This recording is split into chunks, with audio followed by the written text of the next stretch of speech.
Hi, today I am talking about the book Heaven Looks a Lot Like the Mall by Wendy Mass. Wendy Mass is one of my favorite authors, and this was one of the last few books I read on Hoopla as an ebook before my county discontinued their services with Hoopla. So I'm excited to tell you about this book. So Wendy Mass mostly writes middle grade and children's fiction, but this is one of her two young adult novels. There was her other young adult novel, Leap Day. This book came out in 2007, and Leap Day also came out in the 2000s. And this novel is told in verse, which is really interesting because those books are often quick and easy to read just with the way they're written, and it's just unique. So this book is about a 16-year-old girl named Tessa who is playing dodgeball at school, and she gets hit really hard in the head, and then she is at this place which she assumes is heaven, but it's the mall. Now her parents both work at the mall, so she's basically grown up in the mall all her life and knows it very well, and it's just been a big part of her life. She calls herself a mall brat, kind of like an army brat. I didn't really know a mall brat was a thing, but it makes sense. So she goes around the mall, but it's like weird and different, and there's like nobody there. There's like a little bit of people there, but it's different and weird, and she goes there and it's just weird. She doesn't know what's going on, and she meets this boy. I just don't want to say too much. I don't want this to be a spoiler for me, but she meets this boy who's got like his own weird medical thing going on, very different than what she did. It was basically something stupid he did that led to him being in a similar state, and she meets him and he's being all weird and mysterious but intriguing, and he basically leads her to a place in the store.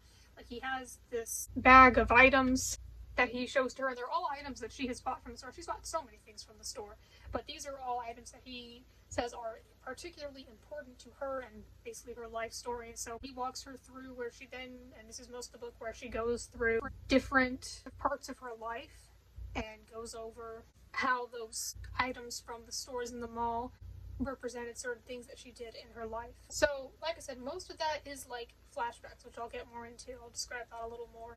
But the part at the beginning, where she's in like this weird state with the mall, she's not sure if she's alive or not, and there's like barely anyone there. That did remind me of Cold Bath Street by A.J. Hartley, which is basically a ghost story when that kind of happens, where a boy just dies on his way home and is in this place where it's like frozen in the time that he died, and there are some other ghosts around there.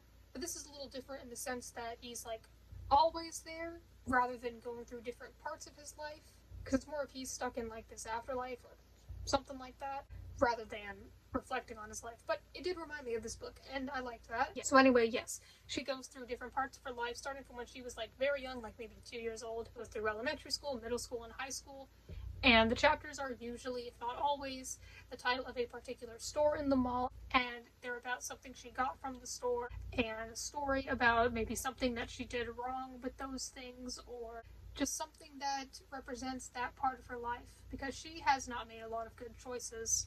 And as you read more, you can learn why, because her parents were just not really super active in parenting her. As you go, you learn more about her and why she is the way she is and why she's done the things she's done and her thought processes throughout things and how she feels about those things that she has done. And throughout it, she asks some good questions in her narration, and I thought it was witty at times as well. So I thought that her narration was pretty interesting and entertaining. So yeah, you just go on a journey with her. I think that the flashbacks basically happen like in present tense, where she is describing what's happening to her, not I did this and this happened, but rather like this is what I'm doing, this is how I'm feeling in that moment. And I thought it was interesting going through each part of her life and the people she knew and the things that she did and how she felt about those things and how her parents handled those things. She does a lot of bad things. And you learn the significance of the items that the boy she met in the mall have. I thought it was really interesting how most of the chapters had the title of a store in the mall, and there were different stories associated with those stores. I liked the mall setting, whether it was the weird mall heaven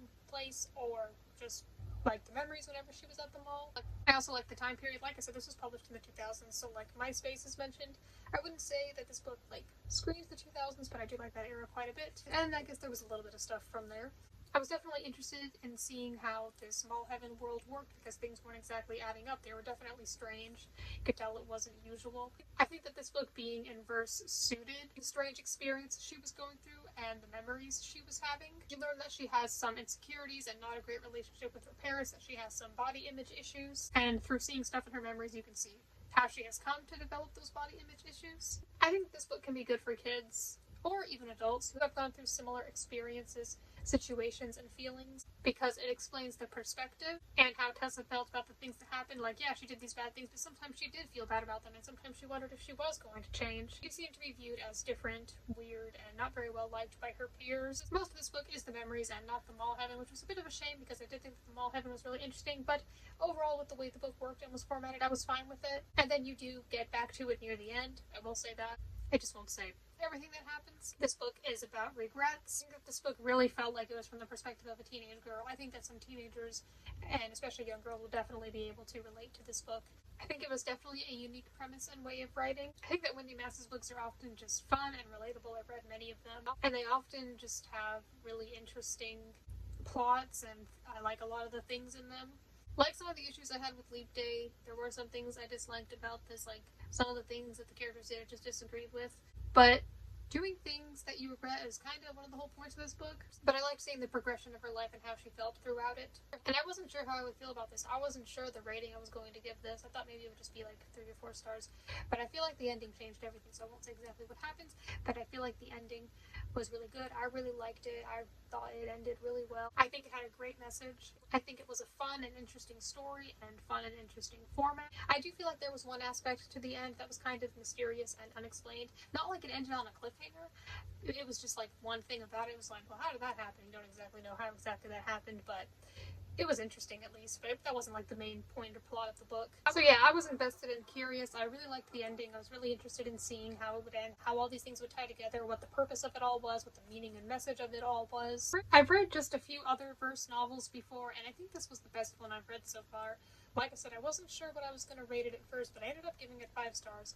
It wasn't the absolute best book I've read this year, but it was still pretty good, and I really liked the way it was done. It was the kind of thing where you just got to stay till the end and just not lose hope, and it will be a good ending, at least in my opinion it was. So yeah, really good verse novel. And let me know if you know of any other good verse novels. I just recently added another to my TBR, and that one is probably the longest one I will have ever read. It's definitely a bit longer than the others I've read.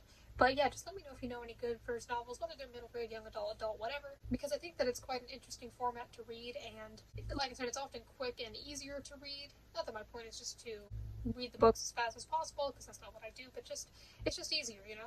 So yeah, let me know if you know any good, fun, or no, it doesn't have to be fun, be really sad or whatever, verse novels. Let me know if you've read any books by Wendy Mass. Like I said, she's one of my favorite authors, and thank you for watching.